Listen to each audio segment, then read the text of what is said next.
जय श्री गणेशाय नमः। जय हो। ओम श्री कृष्णा। तब ये संसार में हम जन्म लेते हैं 84 लाख योनियों के बाद।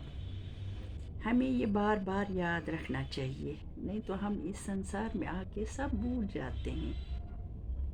इस संसार में हम कलयुग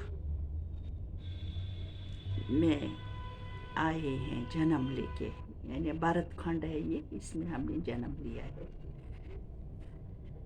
सत्यायुग ये 4 भाई हैं, सत्यायुग, त्रेतायुग, द्वापर युग, कलयुग। सत्यायुग की आयु है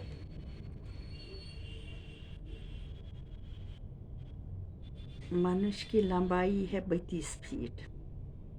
आयु है 17,28,000। मनुष्य की आयु है 1,00,000 साल। तृतीय युग दूसरा बड़ा युग है। इसमें तृतीय युग की उम्र है 12,96,000 वर्ष। मनुष्य की उम्र है 10,000 साल। हाइट है 21 फुट। द्वापर युग तीसरा बड़ा युग है। उम्र है 8,64 लाख। मनुष्य की उम्र है 1,000 वर्ष। हाइट है 11 फीट। चौथा है कलयुग, ये छोटा युग है। एज है 4,32,000 वर्ष। मनुष्य की उम्र है 100 वर्ष। हाइट है 5 से 6 फीट। मगर इस 100 साल के अंदर ही जा रहे हैं। सत्यायुग और द्वापर युग में पूरी तरह जन्म लेके अपने उम्र में जाते थे।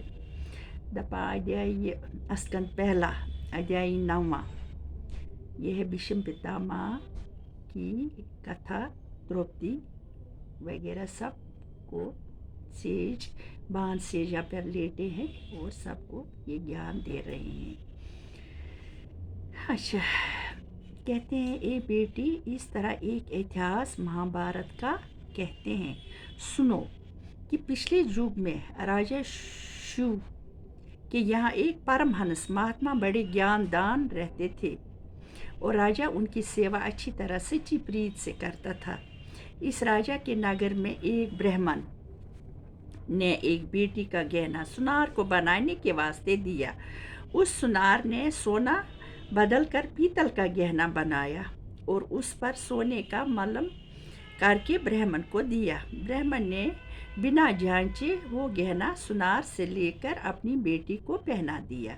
जब वो लड़की उसको पहनकर अपने ससुराल में गई, तब उसके पति ने पीतल का गहना देखकर बहुत दुख माना और इसको अपने घर से निकालकर ब्राह्मण के घर भेज दिया और अपने यहाँ नहीं बुलाया। जब इस ब्राह्मण ने बहुत दुखी होकर राजा के पास जाकर बोला, तब राजा शिव ने सुनार का कसूर सच जानकर सब अन्न और धन उसका लौट कर अपना मकान में भिजवा दिया। एक दिन राज मंदिर में इसी अन्न की रसोई तैयार हुई और इसमें से परमहंस ने भी भोजन किया। इसलिए अधर्मी सुनार का अन्न खाने से परमहंस ने विचार किया कि कुछ असबाब राज्य का चोरी करे।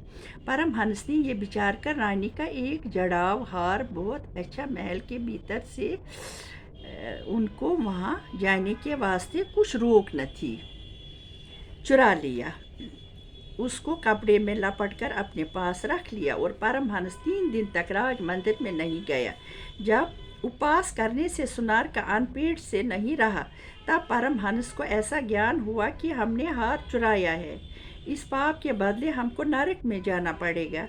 इस वास्ते अपने अधर्म का दंड इसी तन में भोग कर लेना उचित है, जिसमें परलोक का डर न रहे। परमहंस ये बात विचार कर वो हार राजा के पास ले गया और अपनी चोरी करने का हाल कहकर बोला कि पृथ्वीनाथ, इस पाप के बदले मेरे दोनों हाथ कटवा डालो कि मैंने अपने अधर्म का दंड से जन्म में भोग लूँ, इसी जन्म में भोग लूँ। राजा ने ये बात सुनकर उदास होकर पंडितों से पूछा कि इसका क्या कारण है जो परमहंस का चित्त इस दिन बदल गया। उन्होंने हार चुरा लिया और आज इस हार को लेकर मेरे पास आकर ऐसी बात कहते हैं। ब्राह्मणों ने अपनी विद्या से विचार कर कहा कि महाराज, जिस दिन परमहंस ने चोरी की थी उसी दिन किसी अधर्मी का अन्न खाया होगा। राजा को पूछने से मालूम हुआ कि इसी सुनार पापी का अन्न खाने से परमहंस की बुद्धि बदल गई थी। ए द्रौपदी, एक दिन अधर्मी का अन्न खाने से परमहंस महात्मा का ऐसा ज्ञान जाता रहा। उसने चोरी की और मैं राजा दुर्योधन अधर्मी का अन्न सदा खाकर उसके साथ रहता था। मुझे उस वक्त इतना ज्ञान नहीं आया कि जो धन दुर्योधन को तेरे ऊपर अपराध करने से मना करता कौन बड़ी बात थी। जय श्री कृष्ण। कहते हैं तभी सुचा अन्न खाना चाहिए, बेईमानी का अन्न कभी नहीं खाना चाहिए। ये भीष्म पितामह बेचारा भी वहाँ अन्न तो खा ही रहा था दुर्योधन का, और उसी कारण इनकी बुद्धि उस वक़्त काम नहीं आई। और अब खुद सोचो, एक दिन अन्न खाने से क्या हाल उस परमहंस का हुआ।